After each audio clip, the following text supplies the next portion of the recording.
What's up, guys? Yes, unfortunately we haven't uploaded a video because we've been struggling. We were working, sorting out a few of the finer things, which are brake lines and finer touch-up, suspension, all of that. Assembly, getting it all nice and neat. We were about to put the motor and gearbox in, and my gearbox merges to the motor without the flywheel on it. So it's a bit of a problem. We need a flywheel to be there. So we'll go into a bit of a video of that and to show you what's the situation and what we need to do.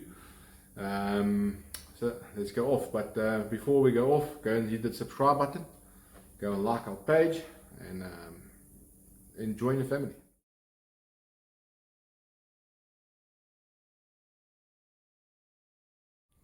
So back to the vehicle. Obviously the full assembly is on, the carrier is on, brake lines are done.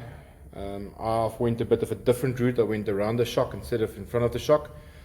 I think we've got more clearance and less chance of rubbing. The inside of the vehicle, the braces are in, the brake lines are done. I think they came out quite nice. This is a clutch line. My brake line's going all the way around, so that's quite cool. Then on the inside of the vehicle,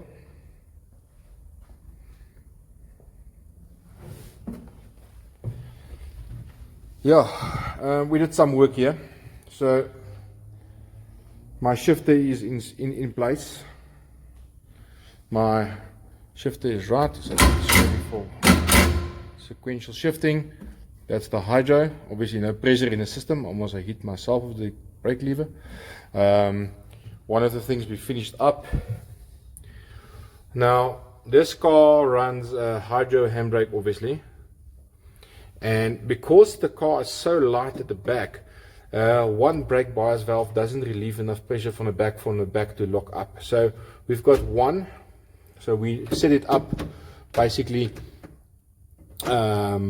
with that adjustment in the middle, and we just drive the car and hit the brakes hard until the brakes stop locking up at the back. And then we can from here either take a little bit away, or we can add some pressure to the back, depending on what we need to do with the vehicle.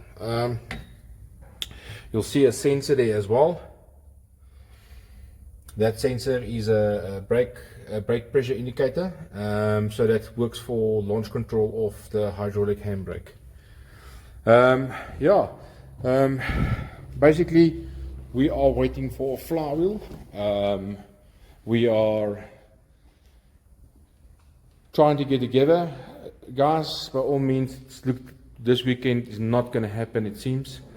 As much as I want to drive this weekend, unfortunately it's just not going to be possible. So I just came around to the other side.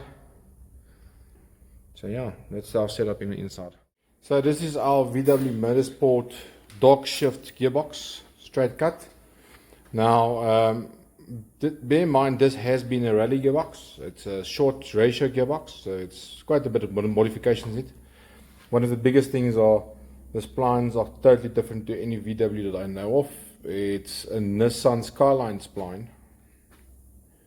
Then this section here, the bell housing was obviously cut open, and I welded in another section here to allow it to run a bigger diff, or a close ratio differential. So it's quite large, been enlarged. The flywheel were touching here. So I eventually took a small drill through it so I can check exactly inside how much clearance we have. The diff is literally 1 millimeter. This plate's about 3 mil thick, and behind it is about 1 millimeter gap between this and the diff. So there's no taking away metal there. So we need to come up with a different solution. The one problem was the flywheel was hitting here, and the pressure plate was hitting here. The flywheel was hitting on the edge here. Okay, so we're just going to go to my gearbox, my engine. So basically we were touching off on this section here on the TZ bolts, and then as well on the flywheel ring here. So this is a complete custom setup. The flywheel is a solid, I think it's chromoly to be precise. Sorry, I just want to get John to help me quickly. So it's a very thin frisbee flywheel. The ring gear is all part of it, so it's no real taking any metal off that. Then the clutch plate, we run a solid, but we don't run copper pucks. We run a friction plate with no strings in it. Works quite well for what we do with the vehicle, and it lasts quite a bit. So what we have found, we're gonna run, I haven't got it yet. We found a different flywheel. It's a smaller pressure plate flywheel that will allow us to clear the pressure plate, will clear the hump. And then we're going to have to move the ring gear about 10 mils deeper in, which is machinable in our shop. So yeah, that's the only way to fix this issue. But I'll keep you guys posted on this. On the firewall, this is where the steering column boot normally would go, from there to the bottom of the rack here. Now, with my new grommet in place, I don't have that issue anymore. Quite nice tight tolerances. It does have a bit of a squeaking or creaking sound, but race car doesn't really bother me. And then obviously that is the other oblong one that we made to cover that hole there.